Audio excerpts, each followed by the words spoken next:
Bom dia, Thaís. Bom dia, Sabino, ouvintes da Rádio Bandeirantes e telespectadores da Band News TV que nos acompanham por todo o Brasil. Sim, o final de 2024 ele vem chegando, mas parece que o ano não acaba. Tamanha a quantidade de coisas que estão acontecendo e com a repercussão completa aqui na emissora. Vamos para o destaque internacional. Daqui a pouco falaremos também, sobre a morte do ex-presidente Jimmy Carter nos Estados Unidos, mais de 100 anos de idade, ele que foi um político muito influente, mais fora do poder do que exercendo o mandato da Casa Branca.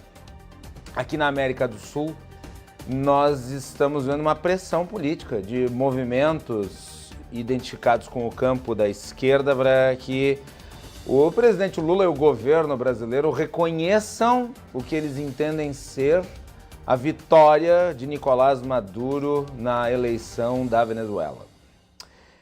Eleição da Venezuela que foi fraudada e foi fraudada muito antes do dia fatídico da apuração dos votos. Havia um acordo que foi firmado pelo conjunto de países da América do Sul e em especial pelo Brasil, fiador do chamado Acordo de Barbados. Esse acordo estabeleceu algumas pré-condições para que ocorresse uma eleição na Venezuela livre e transparente, com a possibilidade de a oposição se organizar e disputar o poder. O acordo foi rasgado pelo ditador Nicolás Maduro. E ele aproveitou a oportunidade de as atenções internacionais estarem voltadas para a Venezuela e se socorrer num processo, de certa forma, legitimado pela comunidade internacional para dar um golpe definitivo nas instituições do país, que já estão alquebradas há muito tempo, aliás, do tempo de Hugo Chávez, que antecedeu Maduro no comando da Venezuela. Esse acordo tinha como fiador o Brasil e o Brasil foi desmoralizado pela Venezuela. Inclusive o governo Lula, que tem uma ligação política histórica com o regime e que imaginava que Nicolás Maduro cederia caso não fosse o vencedor. O Brasil subscreveu o Acordo de Barbados, o Brasil fez um esforço político para tentar validá-lo durante o processo eleitoral, mas isso não aconteceu. E, aliás, não foi por falta de análise, não foi por falta de leitura. Havia uma pré-visão de que a Venezuela poderia encontrar um caminho dentro da democracia, e isso externado pelas lideranças do governo Lula, e que esse Acordo de Barbados permitiria tal avanço. Mas Nicolás Maduro nunca teve compromisso com coisa nenhuma. Ele é um ditador desde sempre, já está no poder através de outros processos fraudados e assim o fez agora numa eleição em que as instâncias tidas como democráticas, as chamadas instituições republicanas, não passam de instrumentos da sua ditadura. Conselho Nacional Eleitoral, que na Venezuela seria equivalente ao Tribunal Superior Eleitoral do Brasil, é um grupo, é um órgão que está basicamente abaixo do status do Executivo e tem o seu principal responsável designado por Nicolás Maduro. O Elvis Amoroso, que preside o órgão, é um militante bolivariano fanático. Assim como a Procuradoria-Geral da República, que é comandada por um outro bolivariano fanático, um perseguidor da oposição, William Tabe, ele que inclusive tem ligações com o terrorismo internacional. É dentro desse palco, é dentro desse contexto que o governo brasileiro nutria esperanças de que as coisas poderiam mudar. E tudo desandou, porque no dia da eleição, no dia da votação, o Conselho Nacional Eleitoral manteve os resultados guardados às 7 chaves e anunciou a vitória de Nicolás Maduro. E as tais atas nunca foram apresentadas. Mencionei Carter aqui, o instituto que ele criou depois que saiu da presidência, o Centro Carter, não reconheceu sua vitória, disse que ela não atendia aos parâmetros internacionais democráticos. E, na sequência, outros organismos internacionais que observavam as eleições da Venezuela fizeram o mesmo. Diante disso, esses movimentos ditos como sociais acham que o Brasil deveria se submeter a uma humilhação adicional e, mesmo com tudo que eu descrevi, reconhecer a vitória de Nicolás Maduro. Notem, mesmo com todos os erros e mesmo com a visão equivocada sobre como o processo andaria, ao menos o governo não fez o reconhecimento da vitória de Nicolás Maduro, até porque ela inexiste. O que houve foi uma usurpação do poder. A defesa da democracia, ela tem de ter uma inteireza. Você não pode ser apenas um democrata circunscrito ao seu país. Você deve sempre defender os valores que subsidiam a democracia.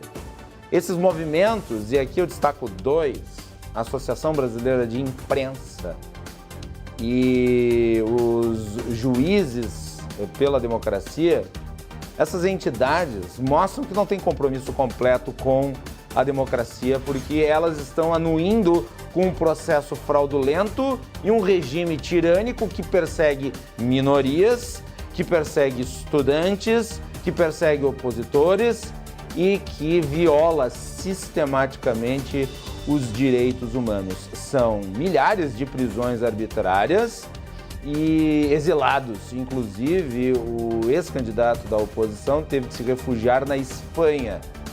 Ele que nunca foi de extrema direita nem nada que o valha, muito antes, pelo contrário, construiu a carreira na diplomacia da Venezuela. Os movimentos sociais identificados com o campo da esquerda prestam um desserviço à democracia que eles dizem defender no Brasil. Não adianta defender supostamente a democracia dentro do Brasil e passar pano para a ditadura no exterior. E agora vamos com o Sabino e o seu destaque da manhã. Bom dia, Sabino. É inacreditável, né, Macalossi, que uma entidade da importância da Associação Brasileira da Imprensa no combate à ditadura brasileira agora esteja defendendo a ditadura na Venezuela. Mas bom dia para você, bom dia, Thaís, bom dia a todos aqueles que nos acompanham. Eu queria falar já sobre a eleição. A gente está no finalzinho do ano de 24 e em 26, quer dizer, daqui um ano só, as coisas começam a se articular na eleição. Ou melhor, já começa a se articular agora em 2025. Os políticos costumam dizer que ano ímpar é ano de se preocupar e se concentrar na gestão. Pura balela.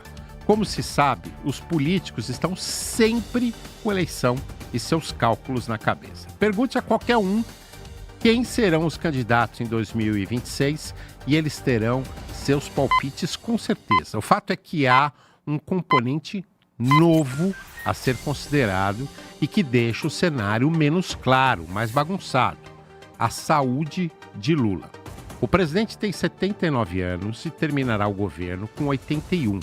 Isso, em princípio, não quer dizer absolutamente nada. Mas os antecedentes de saúde de Lula, sim.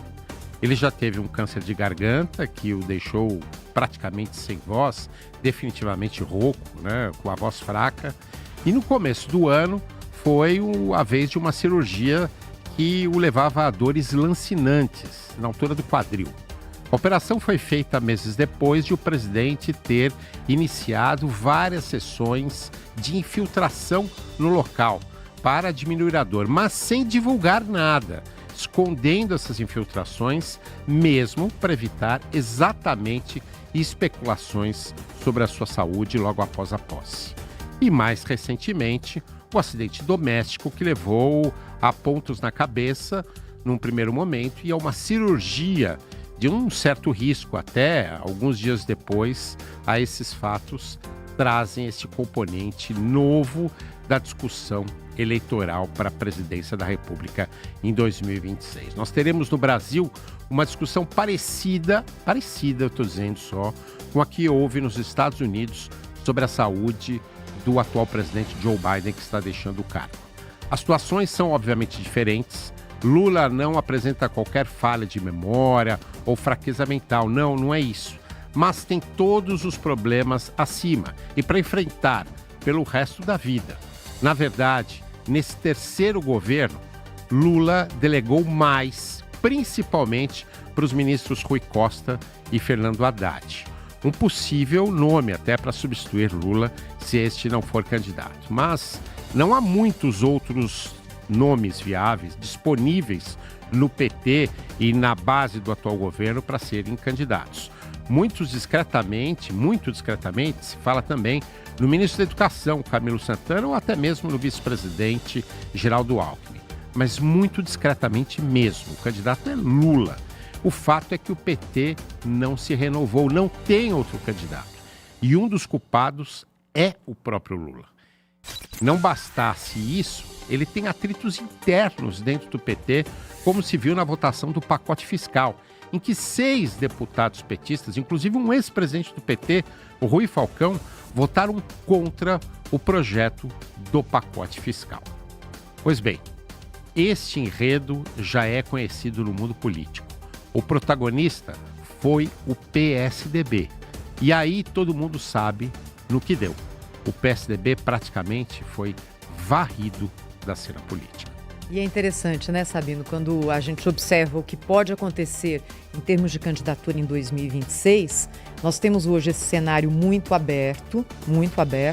A gente pode, em tese, só em tese, acho que isso não deve acontecer, repetir a eleição de 2018 com um Lula versus Bolsonaro, ou a gente pode ter 2 candidatos novos nos 2 polos ideológicos.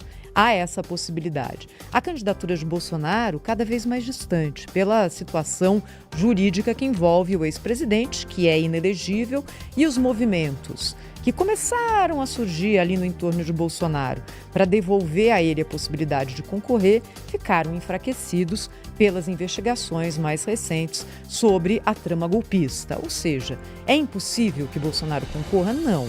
Mas é improvável? Sim. Em relação a Lula, acho que hoje as palavras têm o peso diferente. É provável que ele concorra, mas não é impossível que ele não concorra. Então a gente teria um cenário bastante diferente caso tanto a esquerda quanto a direita optem por motivos também que não são iguais, por personagens que nunca disputaram eleições presidenciais ou que já disputaram e não venceram, enfim, que não são aqueles tradicionais que nós tivemos na última eleição de 2020. Estou perdida aqui no tempo. Aí lembrando, né, Thaís, que a esquerda pode ter um nome único, hoje Lula, mas a direita tem pelo menos 4 governadores que se apresentam e os filhos de Bolsonaro, um deles também pode ser candidato, sem falar em Pablo Marçal. Quer dizer, a direita está bastante dividida nesse cenário. É verdade. E aí, Sabino, Macalossi, é o seguinte, há vantagem e desvantagem desse cenário, né? Porque se a direita hoje tem mais possibilidades, ela tem também, previamente, uma disputa de poder de políticos que estão galgando ali degraus, mas que não tem nenhum deles que é óbvio, né? Esse aqui está pronto, vai que dá. A esquerda depende de um candidato, numa situação de idade mais vulnerável, como acontece a todos nós, e não tem pessoas no entorno dele. Agora, é de novo nessa aposta que o PT coloca todas as suas fichas, né? De dizer, olha, vamos... E é, inclusive, o raciocínio de Gilberto Kassab, quando insinua que o governador Tarcísio de Freitas, governador de São Paulo, ainda não está pronto, que precisaria ter mais um mandato à frente de um governo estadual antes de sair candidato à presidência. Quer dizer, basicamente isso aqui que a gente está falando é aquilo que o mundo político pensa o tempo todo, não é, Macalossi? Quais serão os cenários da eleição de 2026?